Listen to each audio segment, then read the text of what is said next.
Guys, at UFC 259, Israel Adesanya is going to look to become the organization's next champ. But he's got to get past Jan Błachowicz. Can he do it? Nick and I are talking about it right now.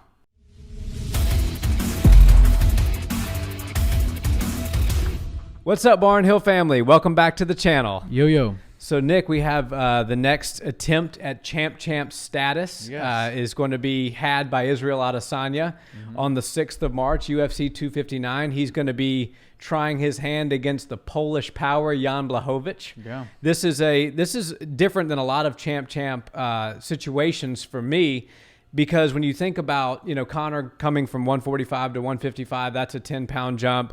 Amanda going from 135 to 145, also a 10-pound jump. Same thing for Cejudo, Triple C, a 10-pound from 25 to 35. This is a bit bigger of a jump. This is 185 to 205. This is much closer to what Israel actually just weighs normally. He's not going to have hardly any weight cut here. Right. So I think this actually might be a little bit more of a difficult attempt at champ than some of the ones we've seen in the past, especially given the fact that his opponent is on a knockout tear. Yeah, for sure. And the champ era is something that's really cool. It's something the sport wasn't usually doing and really was kind of against up until Conor McGregor was like, let me see if we can make some history. And they realized it was actually promotional gold rather than holding up divisions. If I had to predict, going back last year, if you were to say, who do you think is going to be the next one to go for champ status? I'm pretty sure I would have, me and along with everybody else, would have put our money on Israel Adesanya. Yeah. It just seemed like he can do it all. He's doing so well at middleweight, and especially with where the light heavyweight division was at that time, I was like, yeah, it seems like he could probably go take that and be the favorite in most every one of those fights. I'm super excited to see him get in there at 205. I know he says he's not going to add any weight to his body, to his physique, and wants to come in around his walking weight of 195, 193-ish. So I'm excited to see him perform there, even though it won't be that big of a difference in body type.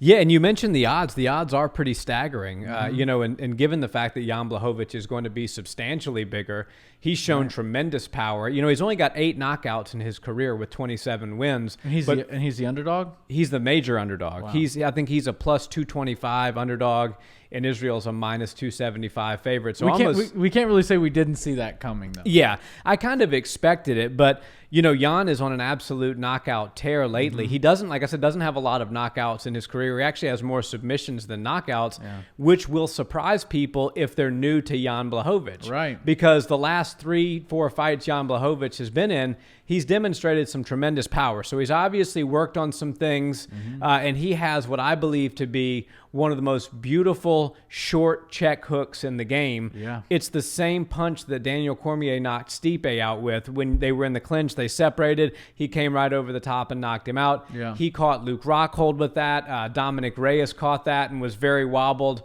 So he throws that shot very well, and that's something Izzy will have to watch out for. Yeah, and I would have to say that the newfound Polish power, his signature, has a lot to do with that exact shot, that hook, and it seems to be finding its home every time he steps in the octagon. And if it's not the finishing shot, it definitely finds its way to the chin a couple of times to start to wobble the opponent, and it's something beautiful that he's added to his arsenal. It's so funny when you see somebody who is known for something like submissions or good grappling game find a new groove, and it's almost like they have a hidden gem in their box of weapons, and they pull it out, and they're almost surprising themselves with it. But I mean, it works. The promoters and everybody who's behind it's like, look, this is Polish power. This is real. Let's get behind this. And I think now Jan Błachowicz has more confidence in his striking and in his power than he ever has before. Yeah, and I think if he's going to have an advantage here, it's going to be in the power. Israel Adesanya is a technical master as far as his striking goes, his understanding of range, his ability to find shots on his opponents, and he's able to finish 15 of his 20 opponents. Perfect career thus far, 20-0, 15 finishes by KO. He's been able to finish all 15 of those people, not by extreme power, but by extreme precision and extreme perfectly placed shots and perfect timing. Jan Błachowicz has been able to find the timing, but he's just got some brute, as you said, Polish power. Right. And I think what Israel's going to have to do here is he's going to have to realize that early on especially, there is a lot of danger in being in close range and engaging with Jan. Yeah. Like we said, he catches that hook, but in order to land that hook, you've got to be in very close quarters. Right. So Izzy's going to, if he's smart, have to keep distance, at least early in the fight, to try to see if he can begin to pick Błachowicz apart from a range that he would be more comfortable in. Because we know Błachowicz is more than likely not going to throw a head kick knockout and catch Izzy, or not going to, catch him from some sort of kickboxing, more of a distanced range. If he's going to find a knockout on Adesanya, which, by the way, would be incredible. I mean, that would be a sight to see. And Jan Błachowicz, we'd be talking about him being the biggest star in the sport. Yeah, you'd hear Poland roar from over here in America. Yeah, you could hear the screams from Poland if that happens. But I think that if he's going to find success and hurt Adesanya, it's going to be in that close range. And I think Izzy can't fight Blachowicz the same way he fought Robert Whittaker, because if you recall the Robert Whittaker knockout, that was in a very close type of exchange. There was a lot of punches being thrown.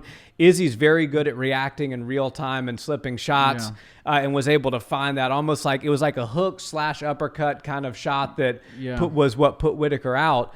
I don't think he's going to find that shot on Blachowicz, and I don't think he wants to be in that range with Blachowicz, at least not early. Yeah, and not all night. And while Israel Adesanya is clearly the more decorated champion, and his record is a little bit better than Jan's, he also has more experience in the championship situations and in championship fights, mega fights. He's proven that he's got ice running through his veins. He's a cold-blooded killer, and he doesn't get messed with by any sort of pressure. I think Jan is also going to bring that into the octagon.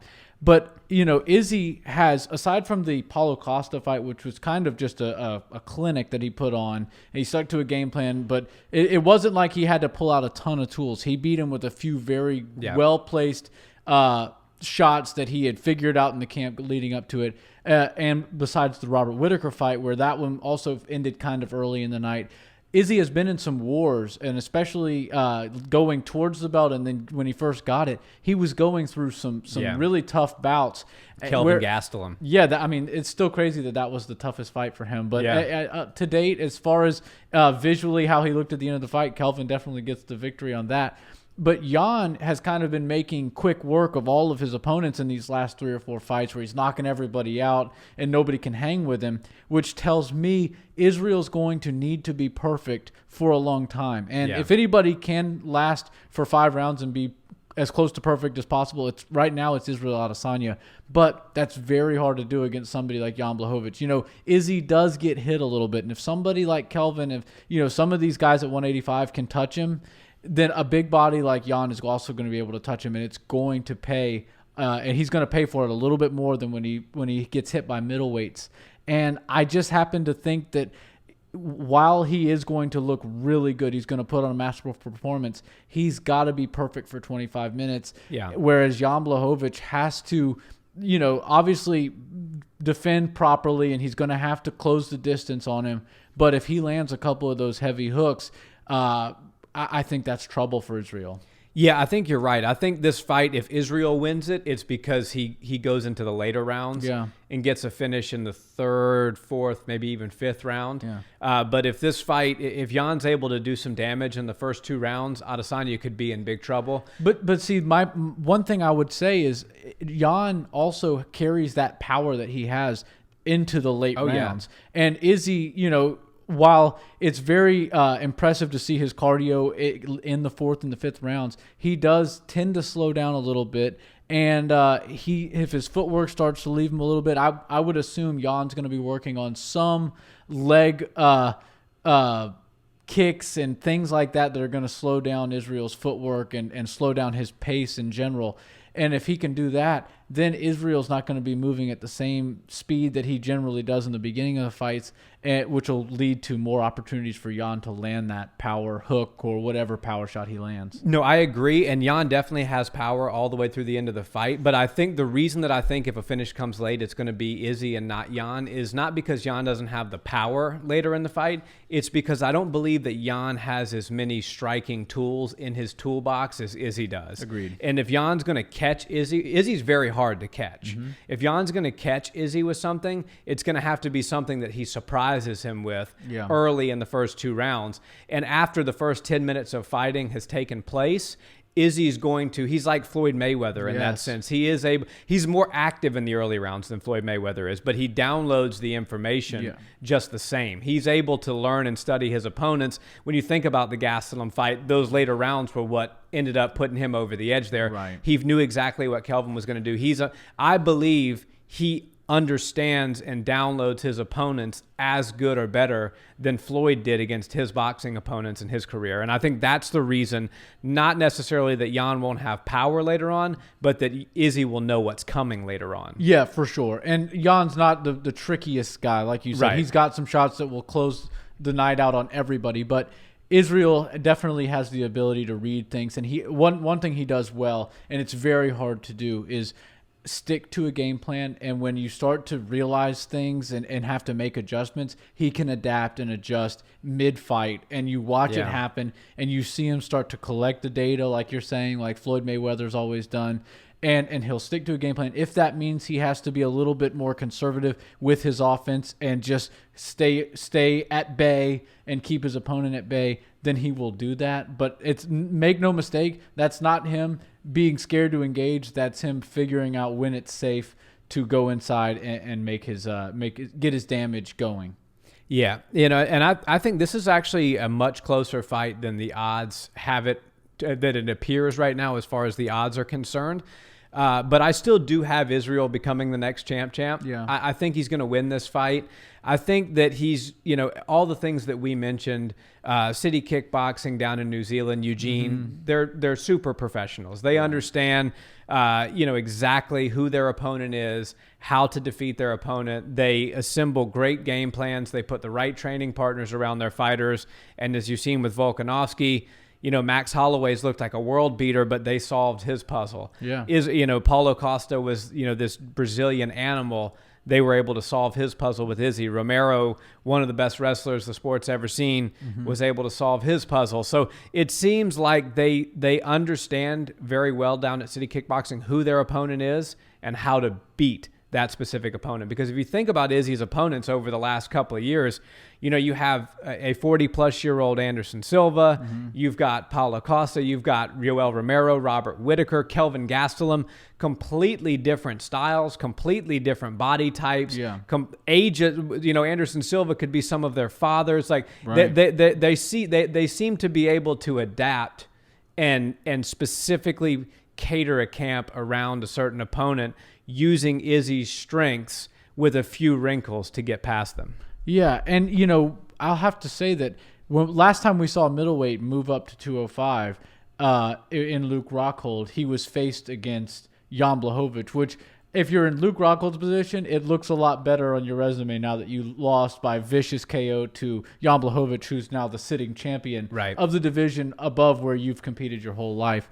So I think that's going to help Jan Błachowicz going into this fight. He's like, look, these pipsqueaks at 185 want to come up. I'm going to keep knocking them out one by one. I do believe he has that power, and I think if he lands the right shot, he's going to shut the lights out on Izzy. Izzy, it's not a takeaway or it's not a dig at Izzy, but nobody's chin is really conditioned to take shots like that. No, as good of a striker as you are, and Izzy's probably the best we've seen thus far in MMA, his chin is still a human chin. Right. And if he catches that hook to the face flush like Luke Rockhold did, the same outcome will happen to Izzy that happened to Luke Rockhold. But right. I think Izzy is good enough to prevent that from happening. Yeah, and I think they have the favorite right in this. Izzy has faced tough, heavy-handed opponents like a Yoel Romero, like a Paulo Costa. The unfortunate thing for him is he didn't get much from those fights. Paulo Costa landed next to nothing on him. I would say nothing. He didn't land anything in the face, no heavy punches or anything. And Yoel Romero, everybody knows that was a bit of a dud as far as the fight went. But Yoel only cracked him a couple of times in the face or up here in the top. And I feel like he's got to really be careful and don't think that just because you've gotten through some heavy-handed guys that you can stand and bang or hang around in the uncomfortable zone in the red zone with Jan Błachowicz, because he will make you pay. And while speed is going to play a major factor in this fight, I think that I think Jan is, if he's able to do the right thing and hit him with the right strikes, he's going to slow him down a little bit, and this could turn out to be an epic matchup. I think it could, and I can tell you one thing for sure that will happen is not what happened with the Romero fight. Jan is not going to sit around and wait for Izzy to come to him. He might, for the first 30 seconds, first minute of the fight, to see what Izzy's going to do. Yeah. But the Polish power is going to bring the fight to Izzy if Izzy doesn't bring it to him. You can bet on that. Yeah. And so you're going to see some exchanges with some heavy-handed shots with bad intentions flying Izzy's direction, and that's what he's got to be careful for. Yeah. Do you think he's going to try to pull any of the old wrestling grappling tools out of his arsenal and kind of switch it up? Everybody's obviously touting the Polish power, which is a very real thing, but if he's got more submissions than KOs on his resume, he might be one of the guys to take down Izzy, even though somebody like Yoel Romero, who's a more decorated grappler, couldn't do it. We might see an instance where you get a Dustin Poirier versus Conor McGregor where he lands a takedown quicker than I think Khabib landed a takedown on Conor. So maybe the element of surprise could come into play. Yeah, I don't think you can discount it, and when you can't, it's not just as simple to say, he's not as good of a wrestler as Yoel Romero is. Yeah. Well, what about George St. Pierre? Yeah. George St. Pierre has way more takedowns than Yoel Romero had, right. And so there is a difference between wrestling and MMA wrestling and MMA clinch work against the cage. Khabib, if you were to put Khabib in a singlet and make him wrestle Jordan Burroughs, an All-American wrestler, he would get dominated. Right. But if you were to put them in an MMA fight and you have the cage and you have MMA rules and you're allowed to set up takedowns with strikes, you have a whole different scenario. Tough night out for Mr. Burroughs. Absolutely. So I think that you have to, take into account that Jan Błachowicz, this is an MMA fight. He's going to get Izzy against the cage. He's got some good trips. Yeah. As we said, he's got some good submission victories. I don't think you can discount that this fight might go to the ground. I don't think that's what's going to happen, but I think it's certainly a possibility, and wouldn't that be crazy if Jan Błachowicz was able to catch a submission? Although Izzy got that fancy new purple belt from Andre Galvão, so he's going to want to be representing Team Atos in the best way he can. So who knows? Maybe Izzy catches the first submission victory of his career. Yeah, I don't actually see that coming. I think if you were to make a bet on Izzy winning this fight by submission, the odds would probably put crazy amounts of money in your pocket, because I just don't think that's going to happen. I think Izzy's takedown defense has only gotten better and better as his UFC career has progressed, and now he's becoming very difficult to take down, and he's making guys stand and trade with him that absolutely have no business doing that. Jan technically doesn't really have as the skills or the arsenal that Izzy has, but he has that power. He does read shots really well. He can land things quickly when you're least expecting them. And I think this is going to be an awesome fight. He has that power, and he times that hook very well. Yeah, and if he lands it, and if he only lands it half as well as he landed on some of his other opponents, he's going to wobble Izzy. He's going to wobble Izzy, and that's going to that could change the whole outcome of the fight. If Izzy gets cracked and then he loses a couple of rounds early on, then who knows? Maybe Jan carries this in. But I'm super excited to see it. I can't wait for the build-up that the UFC is going to do. They're going to obviously do the embeddeds, and they're going to do the countdowns, and then the inside the octagons, all of that stuff. I can't wait, because when you have somebody like Israel Adesanya get broken down by some of the industry's experts, it's always fun, and they give you more things to think about. Yeah, absolutely. And so who's your final pick? You think Izzy's going to win? Well, I don't want to spoil my prediction. We still have, a couple of weeks left? Early predictions. Early predictions. Who are you leaning towards? Early predictions, I think the Vegas odd makers have it right. I think Izzy probably gets his hand raised. But like I said, I want to see a couple of more things, a couple of more posts on social media, see how their bodies are looking a little bit closer to the fight before I make my final prediction. But going into it right now, I think Izzy does actually get it done. There's too much in the world of mixed martial arts that is will take place if Izzy wins this fight. We've got the mega fight with Jon Jones. We've got the champ status of Israel Adesanya, an emerging star that is now, in the top 5 biggest stars of the entire sport. We got Usman talking about moving up. That's not going to happen if Izzy loses. Right. So I just think that the world of mixed martial arts needs Izzy to win this fight to just launch him even further into the stratosphere. But Jan Błachowicz is definitely looking to spoil the party. No doubt. I'll leave you with one little fact. Jan Błachowicz was 4-0. He went on a 4-0 run before he got knocked out by Thiago Santos. Yeah. He's now on a 4-0 run. Uh-oh. So is history going to repeat itself, or is he going to get to that coveted 5-0, 5 in a row spot before getting set back again? Yeah, we'll have to see. And superstition can definitely play a role in, all those types of things. So let's figure it out come March 7th. I can't wait. Guys, thank you so much for watching the video. This fight card is amazing. We still got 2 more title fights to break down, not to mention the rest of the fights on the main card. So we're going to have a lot of content coming your way over the next few weeks, guys, and we're super excited about these fights. As always, thanks so much for watching our videos. Please like, comment, and subscribe, and check us out on audio where you listen to those podcasts for your car rides. Have a great day, guys. Peace.